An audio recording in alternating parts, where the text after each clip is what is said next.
me crazy, but I think 2019 might be the year we get the first good video game movie. And yes, Mortal Kombat is a wacky, stupid, fun time that I've adored since I was 8, seen dozens of times, and own on Blu-ray. But if you unironically think Mortal Kombat is a genuinely good movie, please watch more movies.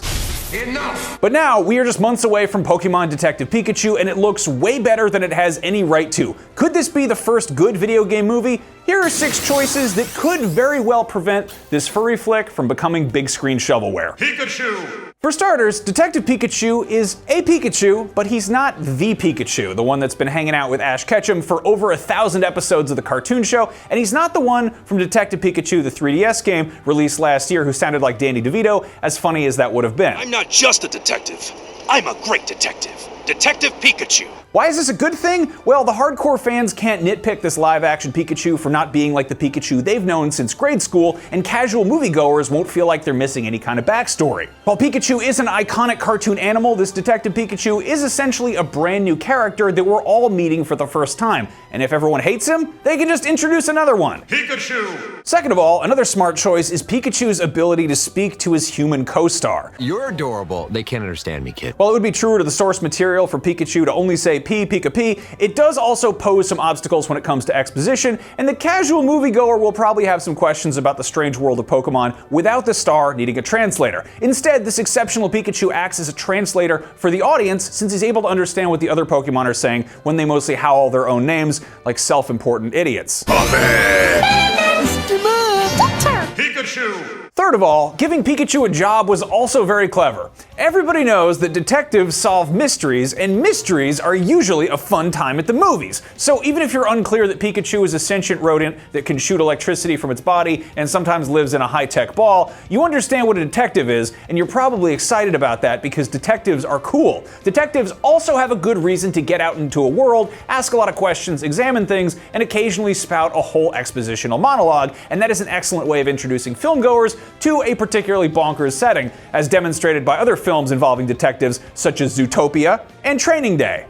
King Kong ain't got on Pikachu! For the fourth entry on my list of very good points, as the title clearly suggests, Pokemon Detective Pikachu isn't adapting the original Pokemon Red or Blue or any of the mainline entries in the series, and that's absolutely for the best. The story of a child being sent out into the world unsupervised to capture and document wild animals while training his or her pet to viciously fight other people's pets makes for a great video game, as we all know, but it's not the most compelling story arc for a 2-hour movie. The Pokemon Origins anime tackled that decently, but even so, if we do know it, it's a familiar story. There are some rumors of a Pokemon Red and Blue movie and or movies in the works, and I have no idea how that would work aside from having screening exclusive scenes, and you have to buy tickets to see both versions to see all of the Pokemon. So if you want to see Farfetch'd on the big screen, you gotta go see Red. Otherwise, you gotta just have your friend who saw Blue tell you about the other stuff that was in that one. Side note while we're on this, how much would it suck to watch a movie where the main character picked your least favorite starter Pokemon, or that tedious middle act of the film where you're stuck looking at their garbage second stage evolution?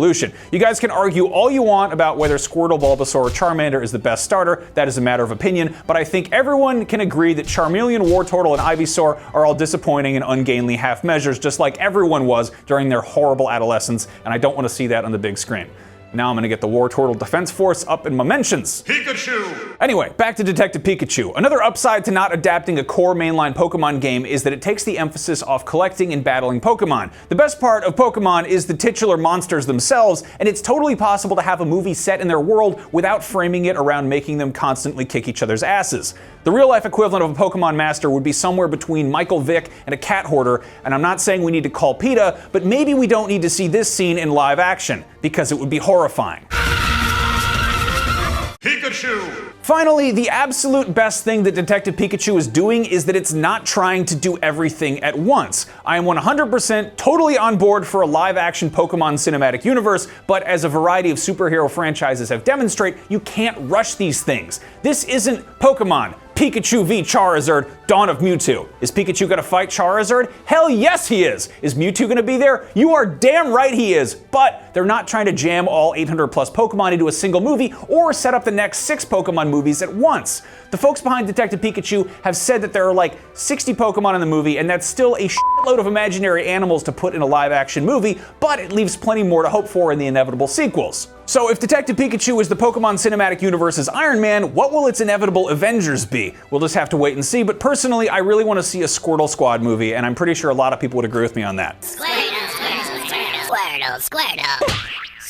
Squirtle. Anyway, when everything's said and done, there's still the possibility that Pokemon Detective Pikachu is a swing and a miss like so many other video game movies, but we won't know for sure until May 10th. If that's the case, you are welcome to come back to this very video and jump in the comments and tell me how wrong I was. If I don't reply, it's because I'm busy working on my next project, 8 Reasons Sonic the Hedgehog Might Be an Oscar Contender. Number 1, Jim Carrey's playing Dr. Robotnik. I don't care what you say, my 3rd grade self is excited. Pikachu! Anyway, for all your expert analysis on children's animal films based on electronic Japanese toys from the 1990s, keep it right here on IGN. And remember, if the name of a video on a website makes you angry, always click on it and watch all the way to the end to teach it a lesson. See ya!